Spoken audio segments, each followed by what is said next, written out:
نحمدہ ونصلی ونسلم علی رسولہ الکریم اما بعد۔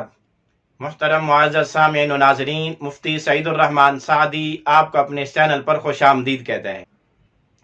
معزز سامعین، آج کی اس ویڈیو میں ہم انشاءاللہ العزیز خواب کے اندر چنا دیکھنے کی تعبیریں بیان کریں گے کہ اگر کوئی شخص خواب میں چنا دیتے لیتے، چنا بھونتے اور چنے کو تلتے پکاتے بھگوتے دیکھے، چنے کھاتے ہوئے دیکھے، خواہ وہ چنے جو ایسے کھائے جاتے ہیں یا پکا کر سالن کے طور پر کھائے جاتے ہیں دیکھے، تو اس کی کیا کیا تعبیریں ہو سکتی ہیں؟ جس مرد یا عورت نے خواب میں چنے کو دیکھا، خواہ وہ کالے چنے ہوں، پیلے چنے ہوں، سفید چنے ہوں، نمکین چنے ہوں، جس قسم کے بھی چنے کو دیکھے تو اس کی تعبیر یہ کہ خواب دیکھنے والے کو مال ملے گا، لیکن مشقت کے ساتھ، محنت کے بعد ملے گا۔ اسی طرح اگر کسی مرد نے خواب میں چنے کو کھاتے ہوئے دیکھا، گرم چنے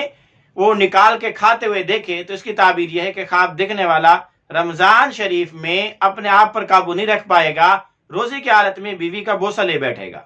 اسی طرح اگر کوئی خواب کے اندر مرد یا عورت چنا دیکھے، خواہ وہ تر ہو یا خشک ہو،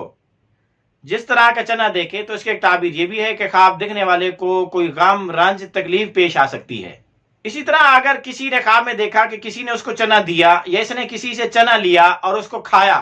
تو اس کی تعبیر یہ کہ خواب دیکھنے والے کو اس آدمی کی طرف سے یا کسی بھی آدمی کی طرف سے کوئی غم، رنج، تکلیف پیش آ سکتی ہے۔ اسی طرح اگر کوئی مرد یا عورت خواب میں چنے دیکھے اور بہت زیادہ دیکھے، چنوں کا ڈھیر لگے ہوئے، چنوں کی بوریاں دیکھے،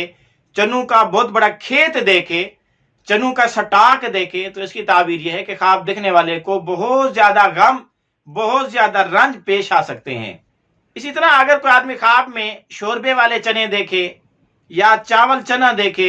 یا اسی طرح سے گوشت میں چنے ڈلے ہوئے دیکھے، یعنی ایسی چیز میں چنے دیکھے جس میں معمولی چنے استعمال کیے جاتے ہیں، یا اسی طرح چنا بریانی دیکھے، تو اس کی تعبیر یہ کہ خواب دیکھنے والے کو غم، رنج تو پیش آئے گا لیکن معمولی قسم کا ہوگا، کوئی زیادہ بڑا غم، بڑا رنج، بڑی تکلیف نہیں ہوگی۔